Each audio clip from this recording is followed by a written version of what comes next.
going to get started. I'm going to turn it over to the CEO, Michael Thurman, and our presiding officer, Commissioner Kathy Gannon.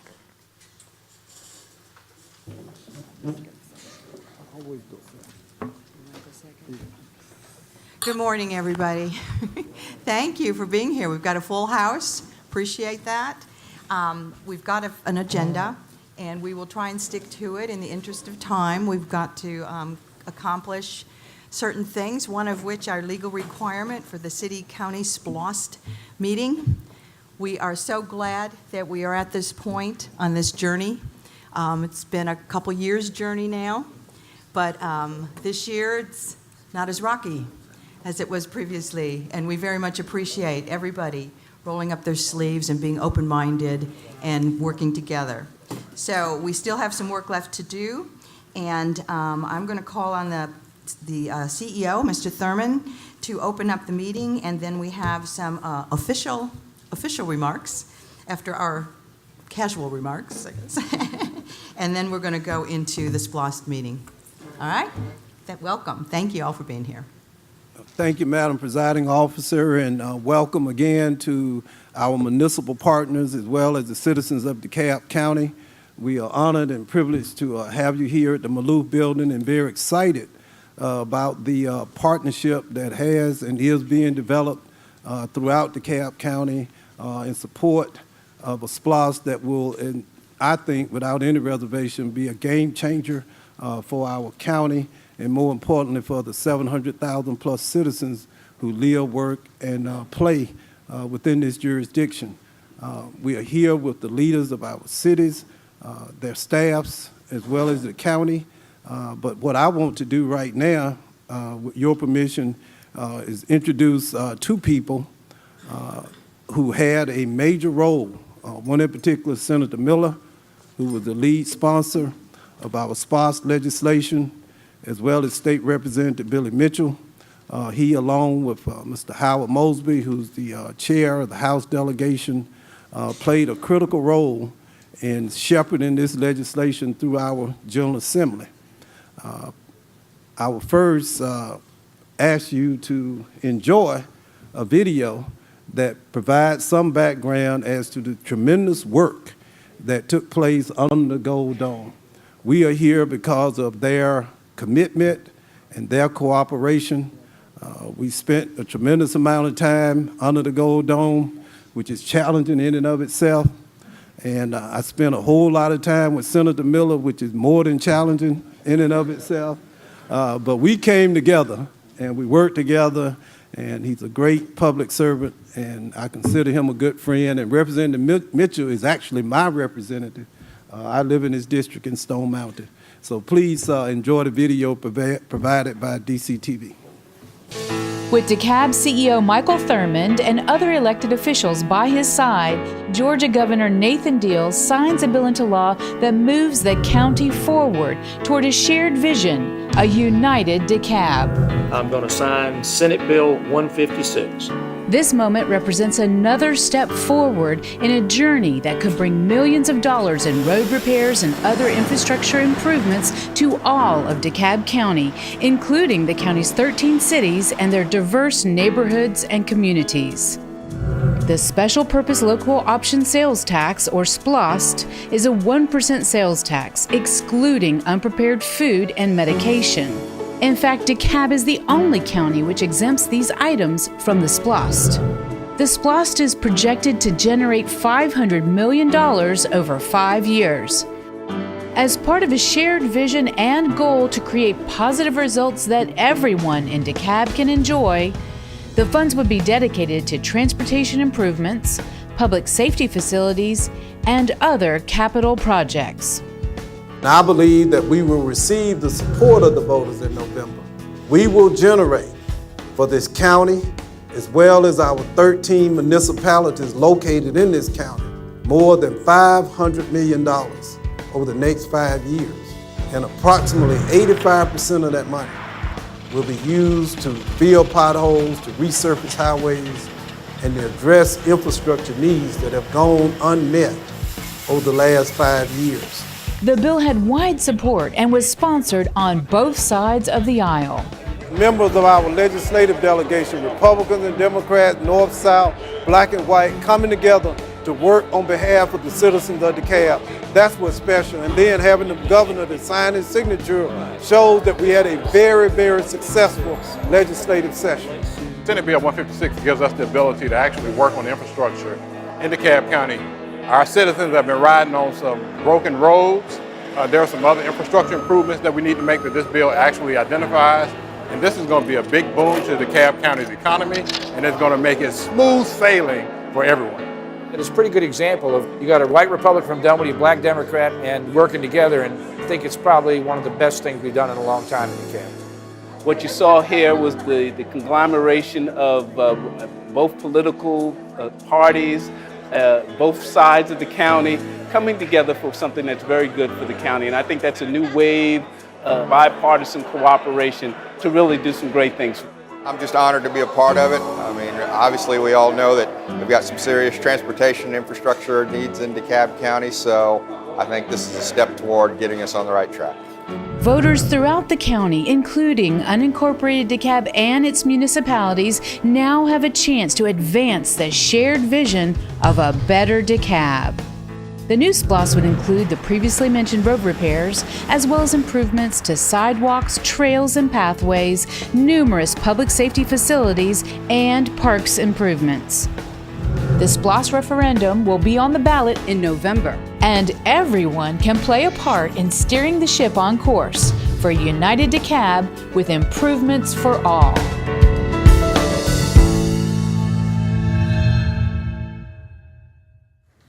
And Madam Presiding Officer, now I would like to first introduce State Representative Billy Mitchell, who will provide some words on behalf of the Georgia House of Representatives, the DeKalb delegation. Thank you. Please be seated. It truly is a pleasure for me to be here in the spirit of cooperation. I can tell you that the very often times when we talk about the legislative process, I think the CEO is absolutely correct, being a veteran of the legislature as well. It can be a very sordid process. I often say the law like sausage. If you really want to appreciate it, you probably ought not see how it's made. But in reality here, I think what this process reflects is a new way of doing business in DeKalb, a new way of partnership, trying to make certain that the county moves forward. I'm so glad to be able to stand with my friend, Senator Fran Miller. He does a great job, and he took the lead on this particular issue. The study suggests that our constituents, your neighbors, would indeed work to support an initiative like this when it talks about improving all the infrastructure in DeKalb, and that was the goal, and I'm anxious to see that to fruition. Without further ado, let me bring up the author, Senator Fran Miller. Thank you so very much. Thank you, Billy. I already know they're all going to vote for it because they're all getting something out of it, so I'll talk to you all out here. First of all, I think you got to understand where we're coming from. Right now, DeKalb County gets about $2 million a year for capital improvements. $2 million. This will take it to about $60 million. When I started out looking at this legislation, I initially was going to limit everything to roads and bridges and just transportation. And that's when I got with Michael, with CEO Thurman. And he brought up some points about the need for firehouses and police stations. I said, okay, we need to do that. And he said, we need some capital repairs too. I said, okay. And he said, well, how about 15% of the money, which would be about $9 million a year. So, okay, that's a good idea too. And then perhaps he brought up what I think is probably one of the most interesting points, because there's a companion bill that is also going to be on your ballot that makes the city and county property tax freeze that you have, freezes the value of your home, which I wish they had in Fulton County right now, I might add. It makes it permanent as long as there's a host and a Splost. And so as values go up, the only way your tax is going to go up for your city and county taxes, but once you hit your cap, will be if the commissioners raise the millage rate, which is how it should be. But because that benefits property owners, homeowners particularly, he said, well, why don't we do this? Because sales tax is a regressive tax, a penny tax. Why do we not, let's not charge it on food. Let's not charge it when people go to the grocery stores, which is one of their major expenditures. This is the only Splost in the state of Georgia that doesn't charge a tax on food, okay? What we tried to do here was give everybody something that they can benefit from this thing. It would not have happened without Michael Thurman. Look, he's been here, what, less than a year, right? Feels like 20, I know. Poor guy walks into a water meter mess. He finds sewer pipes with trees growing out of them that nobody noticed for 20 years. And all of a sudden, people expect miracles. I've got a lot of faith in where he's going, what he's doing here. We are very blessed with his leadership here, and I appreciate particularly the way the county commissioners have come behind him. But all the cities here, okay, they're going to get about 40% of this money for them in the incorporated areas to do the same type of projects. So again, what I didn't say on that video, I probably should have. Isn't it interesting here in DeKalb County, where we've been in the forefront of the news lately, how we can come together and do something that benefits all of our citizens, Democrat, Republican, white, black, north, south, and we can't get a darn thing done out in Washington. They can learn something from DeKalb County. So again, it was a pleasure working with Michael on this. Oh, one other thing too, I'm not being rude, because we do have problems in this state. I serve on one of 2 representatives, elected officials, on a literacy commission. I have to leave to drive to Milledgeville in the rain for a literacy commission meeting. Remember this statistic: 1 in 6 Georgians are illiterate. It means they didn't graduate from high school, and about 35% of our kids are really on the right level for reading after 3rd grade. Remember those 2 numbers. Thank you very much. Thanks, Michael. While we're saying our thank yous, he just turned the microphone over me and said, "What is this?" We're just going to go over the Splost categories, and then we probably need to talk about some of the items that that we agree on. Let's start there, right? So basically, in big picture, 85% of the money, of course, I guess 1% goes to the state for running the show, but 85% of the money can be divided up between roads, transportation, and public safety. And those are broad categories, and if you have a handout, you can see that these are some of the examples of those kinds of services. So certainly, we have one big pot called transportation, but the resurfacing and paving and repairing of roads is the #1 priority in that pot. Also, bridges, signal improvements, and public safety, police, fire, primarily the equipment needs, the training needs, the facility repair needs. And then 15% can go towards capital outlay, capital maintenance projects. And that is the replacement, repair, improvements, sustainable improvements in parks and rec centers and those kinds of facilities. So that's basically how the money can be spread out. DeKalb County has been working on, we've been meeting weekly, sometimes twice a week, to drill down on these big pots and get them into little pots so that the voters will be able to understand exactly where the money in the county will be going. So we are almost done with that process, and everyone has really been working hard, working together, and I, for one, very much appreciate that. Does anyone want to say anything else about the broader categories? I believe all the cities have got legal briefings, both from county attorney and their own attorneys, so that we're real clear about how we can use the money. All right. Any other questions? Comments? All right. Then, let's talk about the wider initiatives. How do you want to do that? Okay, Mr. Floyd, welcome. Would you like to talk about the wider initiatives? I think we've got the population formula has been agreed to, and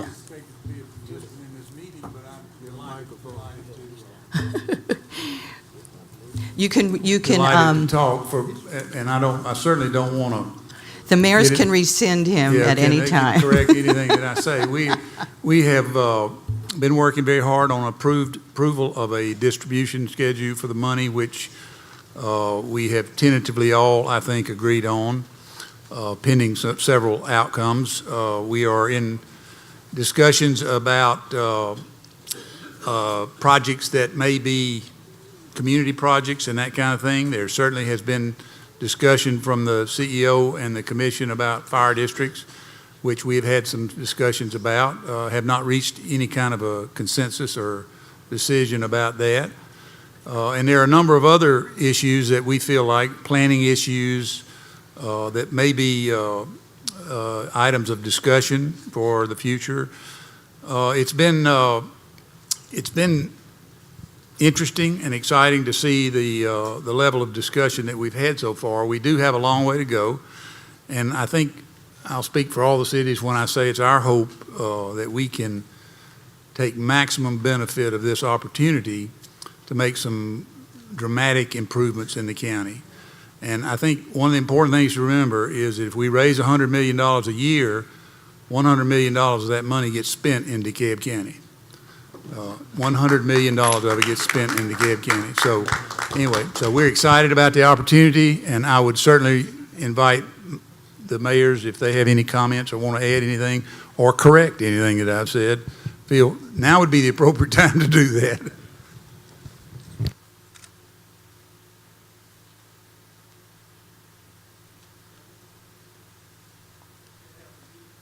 Can't have a meeting and not hear from the distinguished mayor from Dunwoody.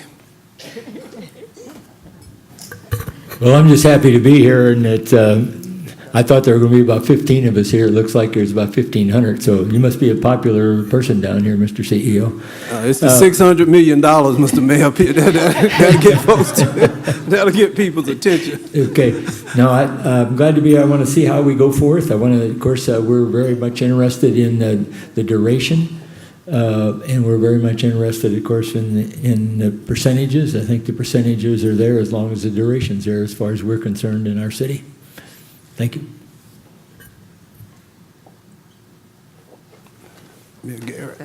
I think with respect to what Mayor Shortle said, I'd like some clarification as we move forward in this meeting. Is that one of the things that we will come to an agreement about, is whether or not is a 5-year Splost or a 6-year Splost, and whether or not some of the maybe cross-jurisdictional projects will be handled on a per city basis, say for transportation, to work out that agreement. We've talked about if a road is being repaved or repaired in DeKalb County and it comes through Decatur for a piece, then it seems to make sense that we figure out a way to work those projects together. It would be my preference is for us to be able to work on a city-by-city basis to figure out those as part of our projects. Absolutely, Madam Mayor. One of the things, and I'm sure the commissioners and presiding officer will speak to this, we placed a high priority on leveraging the resources and having cross-jurisdictional opportunities so that we can work together. That is a major priority, and there's been some discussion about some other county-wide initiatives.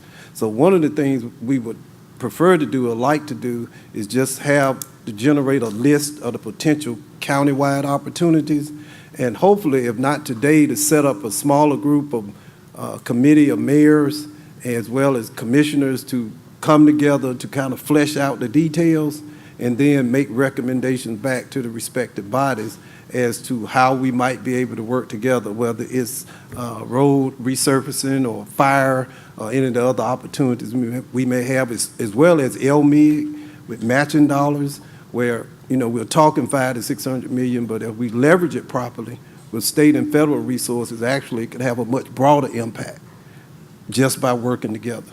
So those are two things that we wanted to just create just a preliminary list of projects or resources or opportunities that have potentially countywide impact. And then have a smaller group representative of the municipalities in the county to begin to flesh it out and then report back.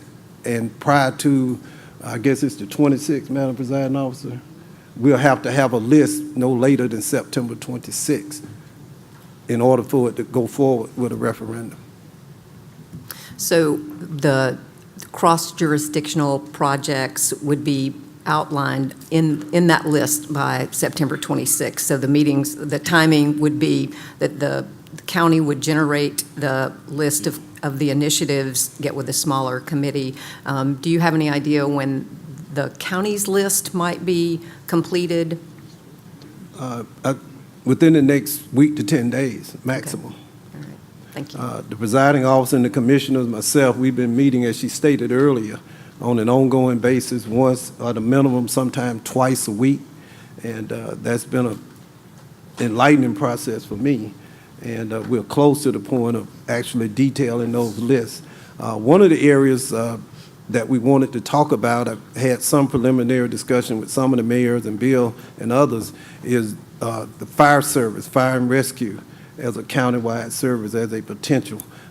We didn't come to any conclusion, but we would like to engage the municipalities in that conversation about leveraging these resources. Right now, DeKalb has a Class 2 department, and Chief Fulham presented, and we're going to ask him to give a synopsis of his presentation. We think that's number one on our list, is maintaining a high-quality fire rescue service. We're Class 2. The vision is to become a Class 1, and that supports, obviously protects life and limb, but it also supports economic development and quality of life. And one of the things we want to take 5 minutes and ask Chief Fulham, because I learned something, because I'm learning everything because I'm the new guy, but I did not fully understand, number one, how we provide fire and rescue services in DeKalb County. It was an epiphany for me, and I wanted him to share that with you as we begin to think about this over the next 2 to 3 weeks. And of course, Chief Fuller. Yes. Thank you, CEO, and thank you for the opportunity to present to you where we believe the fire service can be. And I know for some of you may have to turn around, but well, I think you have the slides in front of you, and I'm glad you do. But I will present part of what I was able to present to the Board of Commissioners. And you'll see that our title here is Building a Class 1 Countywide Service. As the CEO said, we currently exist as a Class 2, and I'll tell you exactly what that means for those that may not understand.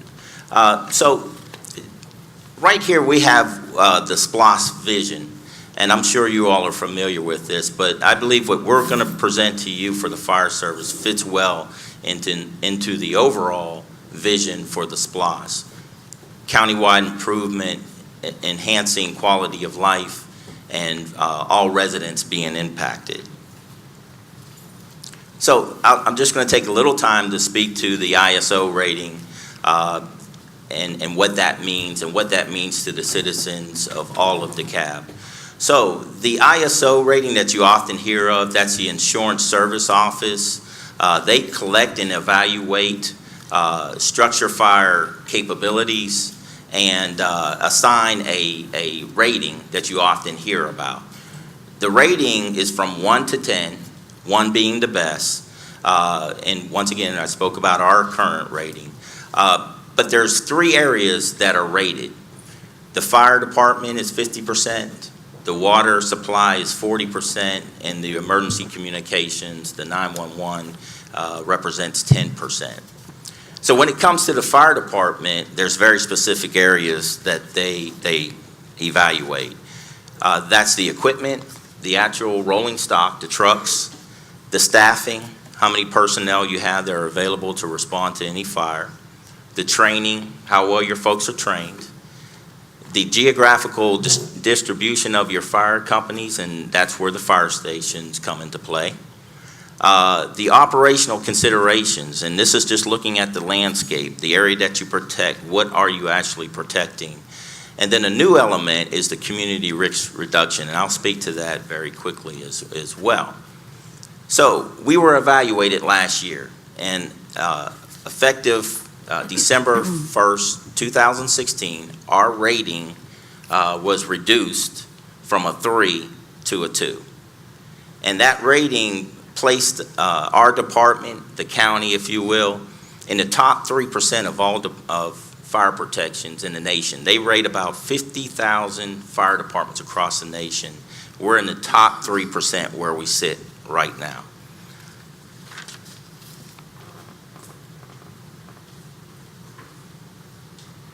And so I'll quickly say, too, at this point, so what does that mean? What does that mean to the citizens? What does that mean to everybody? Having a reduction in your rating applies to your insurance. It's part of the premium calculation that's done. And so a movement from a 3 to a 2 is huge. They consider that part of the money ball, if you will, when you're really moving from that level down. So our citizens should see a reduction in their insurance when their ratings are renewed. So I would ask everybody to look at your insurance and see if it goes down a little bit because of this reduction. So how do we rate? How do we compare to other jurisdictions? And so just very quickly, you can look. I won't go through them, but you can see that since the time, and actually last year, there's some of these departments that have been able to reduce their rate, but you'll see that a lot have moved to the 1, which is the best rating. So, the fire service districts. When we talk about the fire service districts, these are the areas that each individual station, when you look at a fire station, they're responsible for a geographical area. This map that you're looking at shows you those response areas. And you will notice that they're not all the same size. They do have lines that will go along areas. Some of them are natural, whether it's an expressway. A lot of the information that forms these districts is because of our history of knowing where we respond to, how quickly we can get to those areas. That's the important point. The next map has an overlay that shows where the cities are located. And I believe it's very important, and you can look in the north corner, you'll see that the stations and their territories do not align with the cities. And it's very important to know that. Probably the best example is Station 2. And where the numbers are pretty close to where the actual station is located. So if you look at the area up in the upper corner, and you look at Brookhaven, the city of Brookhaven, the Station 2 is located physically in Brookhaven. But you will see that there's actually 5 territories, fire districts that respond into, as a first alarm, first response, into Brookhaven. Now, why is this important? The whole system is integrated. No one station stands alone. If they respond to a single call, if there was a car wreck in any one of these areas, you would get a single unit from the closest station. But that impacts the whole system because the next call that comes in will require a response from the next closest station.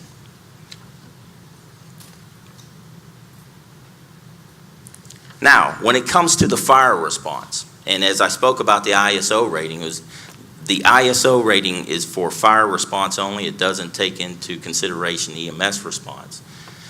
But what you're seeing here in this picture, it illustrates what a single response to a house fire looks like.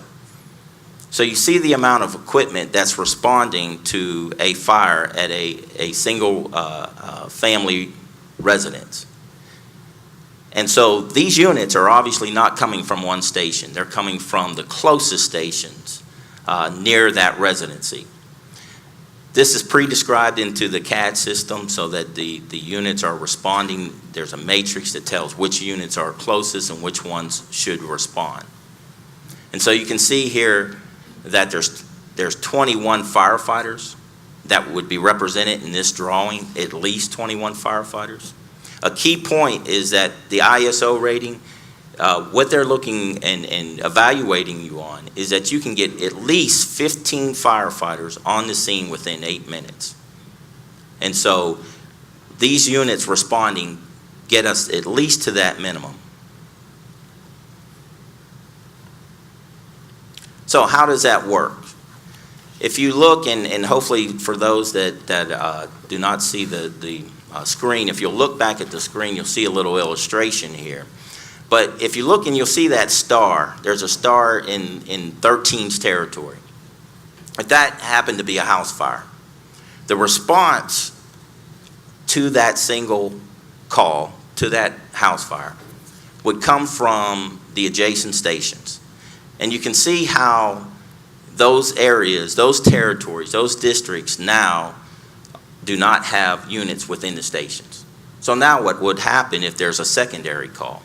The secondary call would require a response from further away, obviously, but from one of the adjacent stations. We also drew a line that shows from station 22, that's one of the units that you saw. Even though that station wouldn't be empty at this point, you can see that the response comes through many units or from many territories and creates these gaps. So, bigger picture. And I can think of one of the more recent fires that we had happened to take place in the city of Dunwoody at a music or a dance hall that we actually responded a second alarm. And so oftentimes folks ask, what is a second alarm? What does that mean when you hear second alarm? A second alarm is a duplication of the first. So you can see all these units that are responding to a second alarm incident. I believe at that incident, and I believe, Mayor, you were on scene, we staged that second alarm, meaning that the commander on scene sent those units just in case the fire was spread beyond the building. But this is how many units responded to that fire. And so you can see the number. We have 18 response units and 45 firefighters. That's obviously coming from a lot of stations. That's why the system has to be integrated, so that we can respond what's necessary to mitigate whatever the incident is.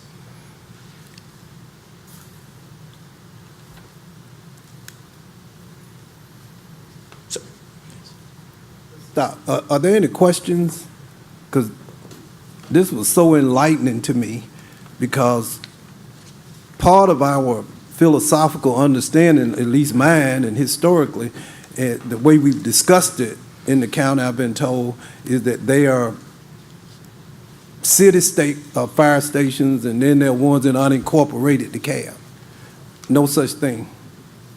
There's no such thing as an incorporated or city fire station or an unincorporated fire station. That's not the way the system is set up, and that's not the way it operates. Is that fair, Chief? Yes. That's exactly right, CEO. As fire chief, I'd be remiss if I was to say that a unit would only respond within a city. For those that were in the military, I like to use the analogy, we are like the military. You need a large force that can respond when it's needed. And so every unit, though it has a territory, the fact of the matter is, and you won't see this, it's behind the scenes, but there's always another unit that's going to be responding into that city. If that single engine, that single unit is out on a call in your territory, if the next call comes in, we're responding a unit, and more than likely, it's coming from outside of the cities. In some cases, we're responding into the cities because we don't have a station located there. So you're absolutely right, CEO. This is a system that is totally integrated. The 26 stations that we have, the multiple units, over 36 response units, can find themselves in any part of the county at any given time. And we also backfill for, I know Mayor Garrett is here, for the city of Decatur. If they are on a call, do we backfill for them as well at times? Yes, we do. And we have a great relationship with the city of Decatur. They have 2 fire stations. We will find ourselves at a fire. Unfortunately, if this building was to burn, you would see DeKalb County units here. In order for them to get to that level that we talked about, that second alarm, I can tell you that that second alarm would come from DeKalb County. And we're proud of that. Absolutely. Absolutely. But thank you so much, Chief. If there are no questions, that was just amazing. Let's give the Chief and our fire department a round of applause. Thank you, Chief. We appreciate all you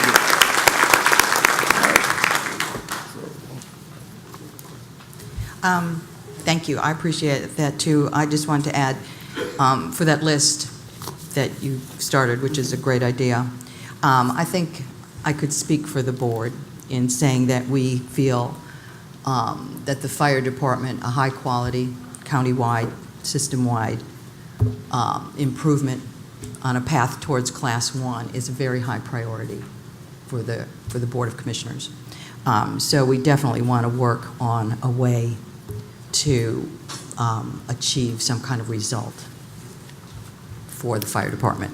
The stations are integrated, no one stands alone, and we're really want to be about standing with you and with each other.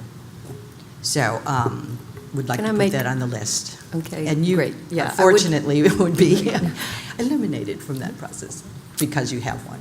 But yeah. Are there others we talked about on the list? What I see on the list right now is the road resurfacing, multi-jurisdictional, cross-jurisdictional kinds of opportunities, the countywide fire opportunities, and the 5 versus 6 years opportunities.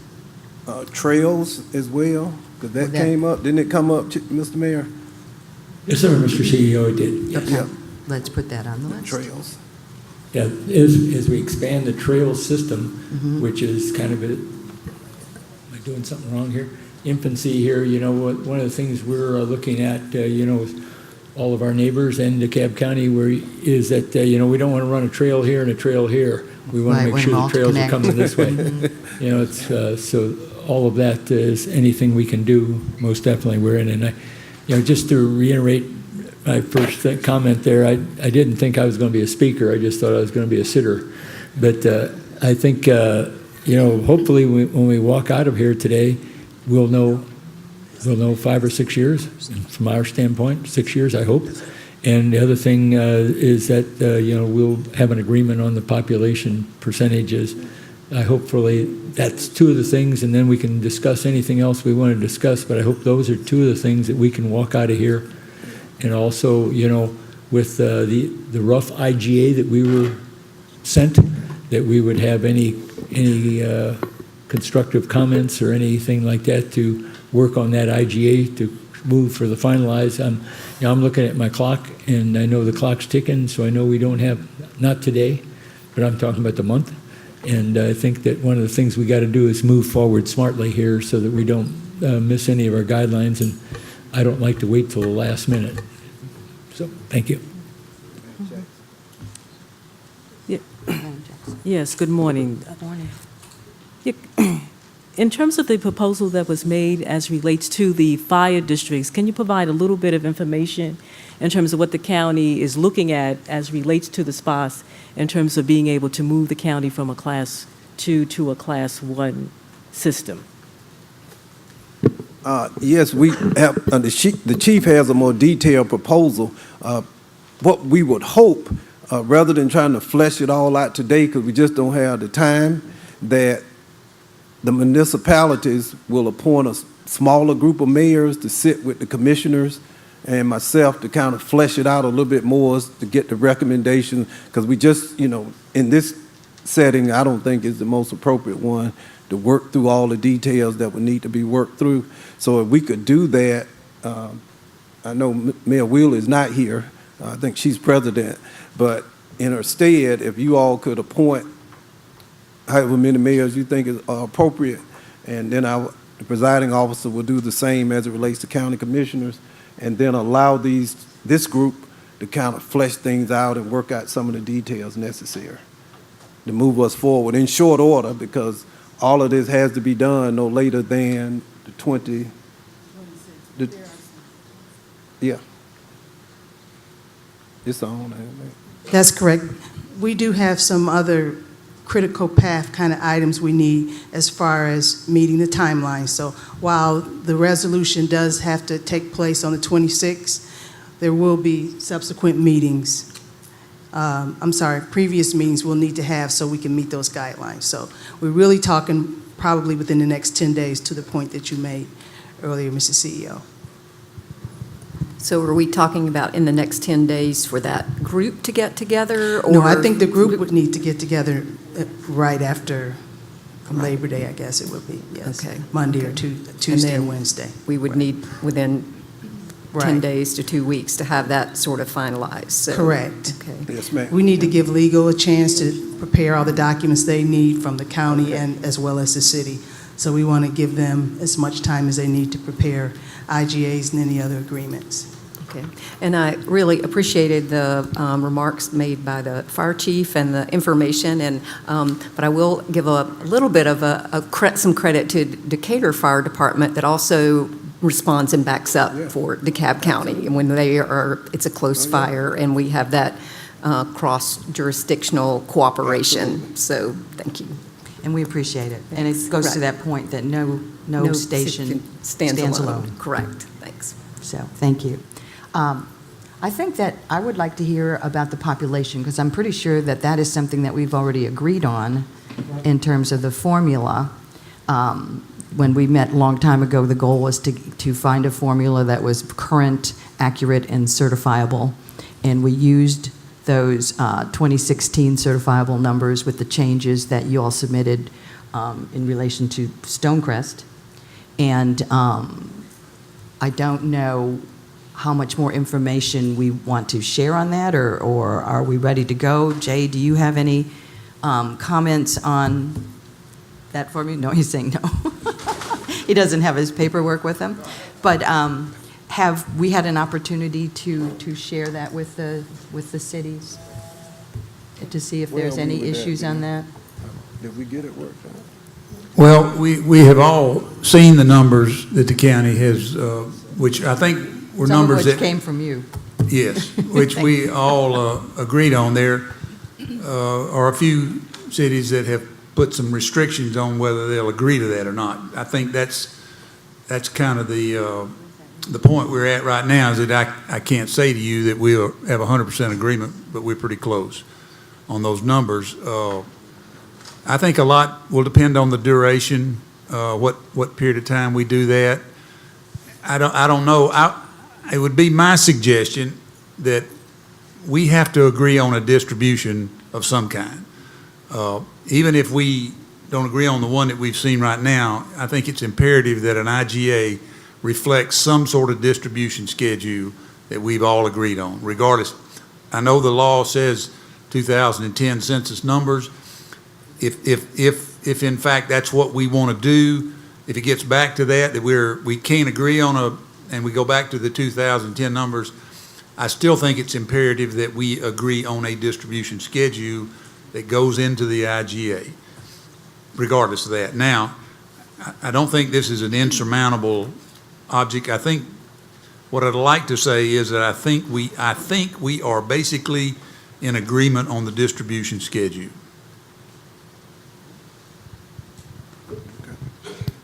Well, if there are specifics, would you please let us know so that we can work those out? Because we felt like we had worked those out already. Absolutely. Thank you. I think just Yep. I am good with our numbers. Very good, as a matter of fact. Good. We're glad to hear that. You were the last hell out, Jason. We thought you were the holdout, so that's what it was. Yeah. Jason, maybe we better review those numbers if you would. I'm just thinking. I'm just not the holdout. Oh, okay. We thought it was Jason. We're in agreement with those numbers, but we're also in agreement with the duration of 6 years. Okay. So basically, we have the population worked out, but it's sort of tied to the negotiating point of 5 years versus 6 years. All right. Need some leverage. Yes, ma'am. We all need some leverage, and that's why we're going to have this small meeting to see how we can leverage the money and get the most bang for the buck. So I get that, all right? But if you do have any inaccuracies in that formula that we have all been working with, please let us know in terms of the specific numbers. Okay? No, ma'am, I see you're looking at me, but with those numbers, with 6 years, are good with us. Okay. That's, so, but the 6 years is important. I would certainly agree from our standpoint that we're good with the numbers, but we would really like to see the 6 years so that it gives us all some time to get things done and to have it put on the ballot and voted once, and then not have to bring it back in 5 years, that we could bring it back in 6. All right. No, you got one. Yeah, I believe there was a letter sent to the CEO's office and the Board of Commissioners from all of the, signed by all of the mayors of the cities requesting that the county considers 6 years. And so we really wanted to emphasize, as relates to our views of the project list, that 6 years really would be the appropriate one that we would recommend. Thank you.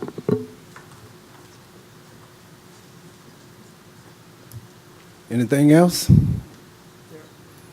And Christian, correct me if I'm wrong, but Mayor Ernst in Brookhaven had a couple of items that he had suggested when we start looking at cross-jurisdictional or county-wide issues that we consider. One has to do with a county-wide transportation plan that we are discussing now, which would involve certainly transit planning and transportation planning, which the ARC is working with us on that kind of thing, and there may be a need for a small amount of money that we would all contribute to do that. I'd like to see that on this list for discussion. The other thing that Mayor Ernst has commented about several times to me has to do with smart communities.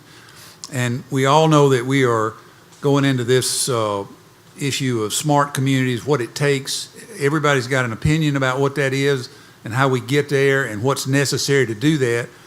And I think an item of discussion probably should be, what does it take to bring a community into the next century with regard to smart communities?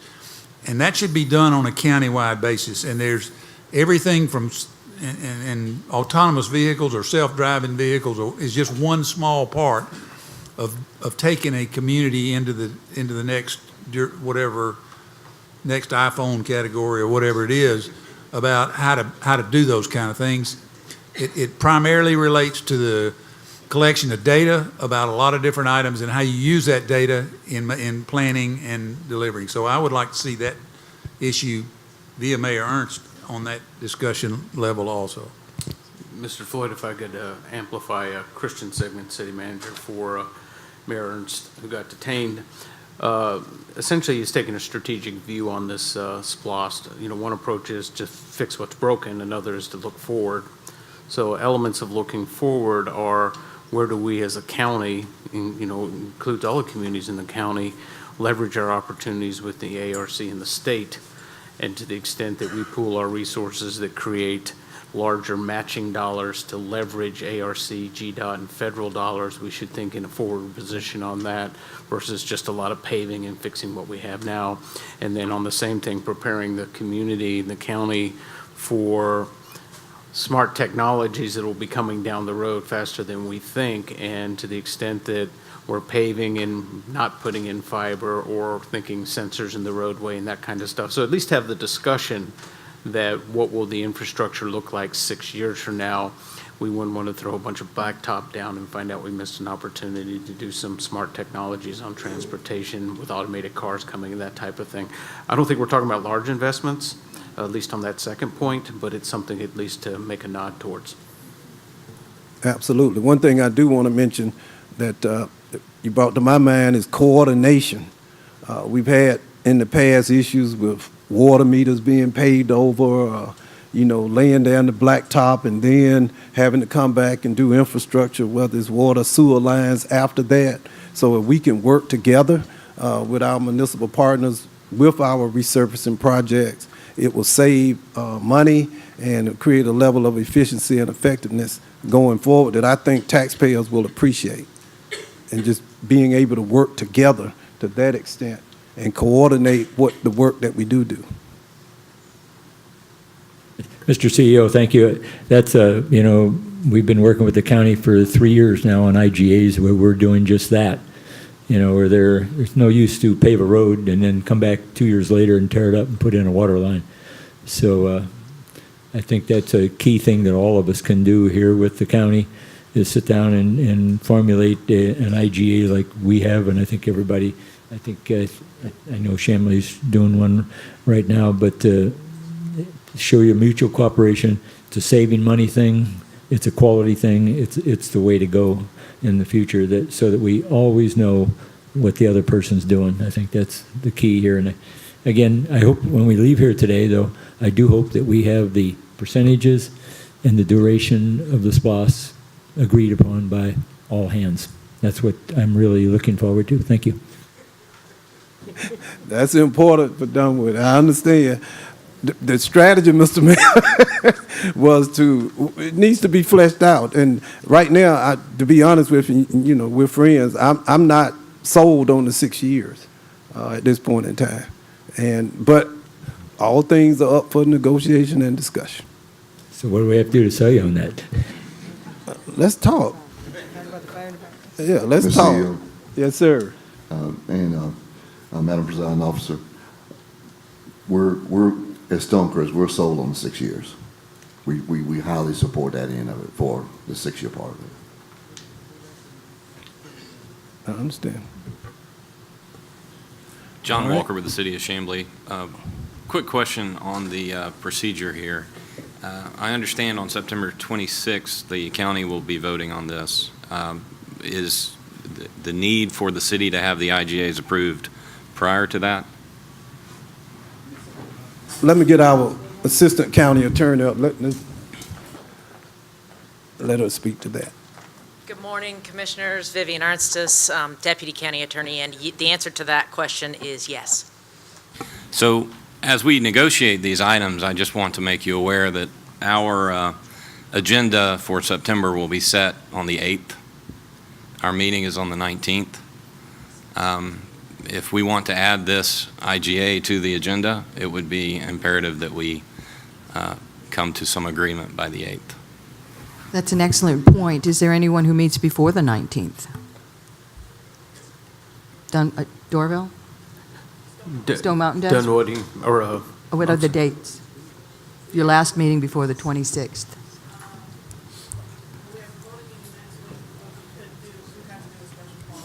Okay. If I may, Bill, could you forward to the presiding officer, either Ms. Dolores, those dates that are critical for all the cities so that we would have them?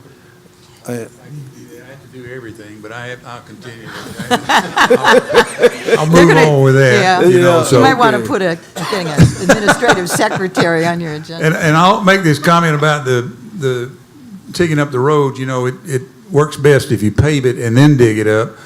And that will require, in order to avoid that, require some serious coordination with the water and sewer department. And I'm hoping we have some sort of contact with that group that we can work with them on. I'm vaguely familiar with our water and sewer department. Yeah.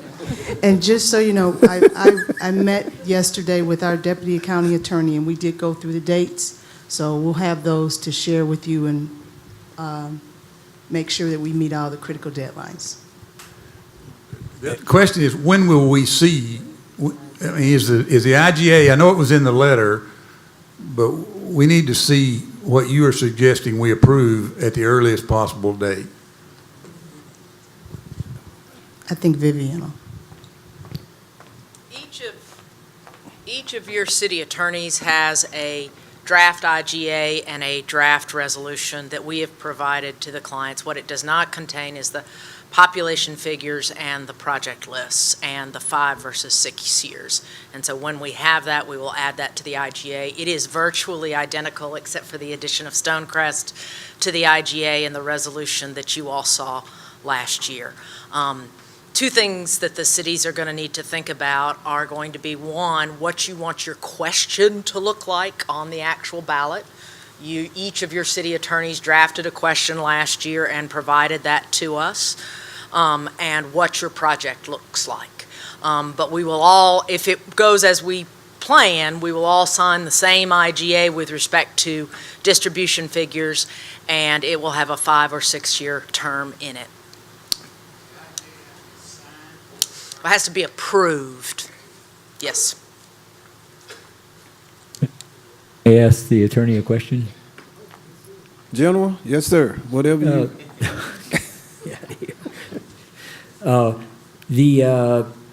The IGA that you have, that you've sent out, and the approval of that will be on the 26th, and that's the last day that we can legally approve it, is that correct? That is correct. Oh, that sounds like because- it's getting, that sounds like we're cutting things kind of close to me. Am I a lone trooper on that, or what?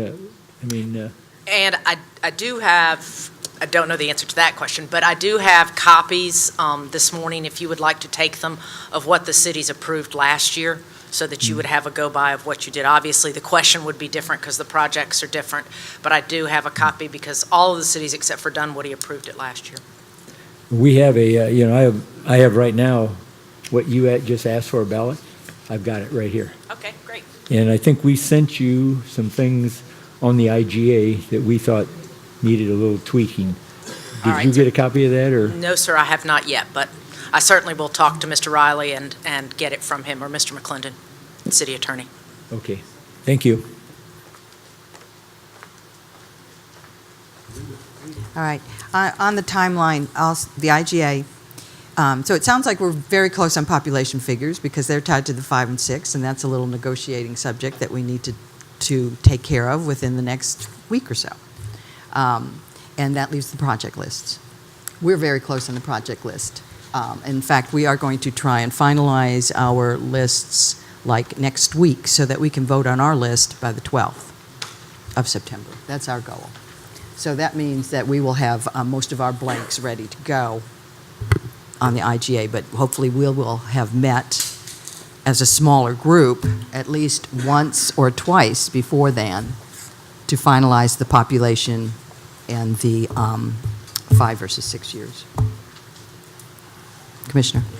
But the two issues I think that really need to be resolved pretty quickly is this issue of a cooperative effort on fire, and then this issue that has emerged through several speakers on more or less a cooperative effort, pool of money for perhaps as yet undesignated issues, such as joint program management. That is something that I think, as we relate to trying to make sure that we don't repave over people's projects and that type of a thing, that ultimately boils down to joint program management.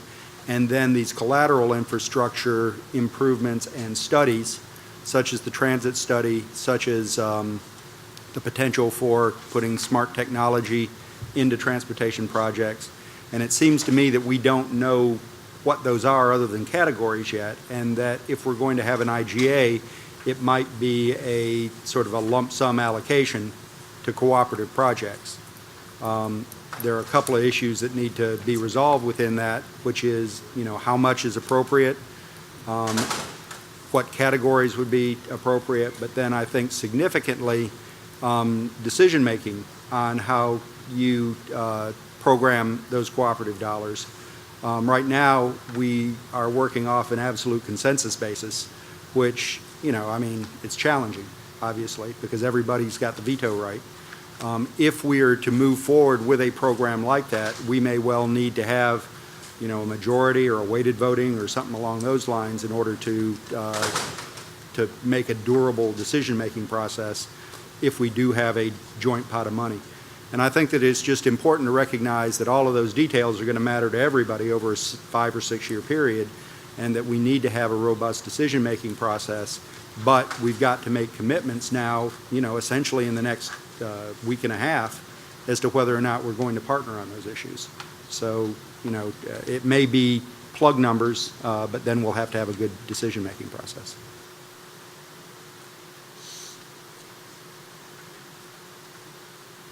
Well, that's true, and then that's another complication, is that we can go further and do IGAs that, but on things like fire, it's an all or none type of a thing. There's other points that you've brought up which are well taken. We may need to be talking about and continue to talk about some separate IGAs, because some of this cross-jurisdictional will be just a few cities in a county. But the whole idea of a pot of money that would be drawn down for joint program management, those kinds of things, studies, et cetera, can be a separate IGA after the 26th, right? I think they can. The timeline about, adding some of these things in a really short period of time to be put in an IGA that has to be done by September 26th is challenging for all of us. And so I think, if there is a way to delay and do that separately, then that might give us all a chance to have a broader conversation and sort of figure out what that's going to look like. To start the project, to start the bidding and maybe expedite this, the transportation coordination and planning larger opportunities to leverage ARC or GDOT money, perhaps that's a set dollar amount that's relatively small that comes off the top for everyone because it benefits everyone. I don't know what small means in the realm yet, but maybe as a construct. And then the same on the smart technologies that can be done on after the fact, a relatively small amount there. I would think that'd be less than $100,000 because that's a review of how you can put things into play as you execute the projects. As far as joint program management, I can't speak for the other cities, but I think we have a pretty good rapport right now with the CAB departments on joint projects. We work with the CAB watershed regularly on coordinating our work, so I don't know if we need a big management infrastructure for joint project management. If the communications are working well, we shouldn't have another layer of bureaucracy there. I'll let somebody correct me on this, but I think probably we need to decide whether we're going to do anything off the top on the fire. We need to decide the distribution schedule, and we need to decide the duration, and we need to do that by the 8th. Okay. Is that reason that this small group, we need to make a recommendation on the 7th to the county and to the cities so that we can say on the 8th, here's what we're in agreement with on those 3 items. And those are the IGA items? Yes. Is that fair to say now? So, okay. No, not the other We leave side. all that out of it. Yeah, I would just say, that I think, Bill, I think we got to get down to the basics. We're talking about fixing roads and fixing some things, and I'm sorry, I thought I had that turned off, but it's a new phone, and I guess I don't know how to do that. But I think the thing we have to concentrate on is the basics here. What are we trying to do? Well, we're trying to fix the roads, number one, and we've got public safety here, and et cetera. I think I understand where you're coming from, Kristen, and where John's coming from, but I think right now we have to agree on the basics here of what we want to do and what we started out on, and anything like that I think we can add on as we go down the road. But smart technology is great. I agree with it, but right now we're just looking at paving the roads, fixing some other things, and doing those basic things, and also getting a tax reduction for our citizens. So that's where we stand. I have a project list right here. I have our sample ballot right here. I'm going to get Larry Johnson to approve it, and then I'm just going to go move on down the trail. So I'm ready to go. I'm ready to go. Those percentages, 6 years. Here's our ballot. Here's our project list. I'm ready to raise my hand.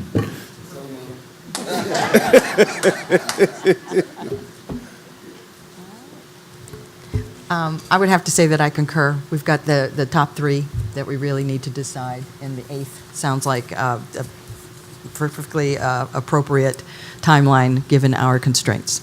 And then the other issues, they're important. And I think having this group work through the top 3 and with a commitment to continue discussions as we go.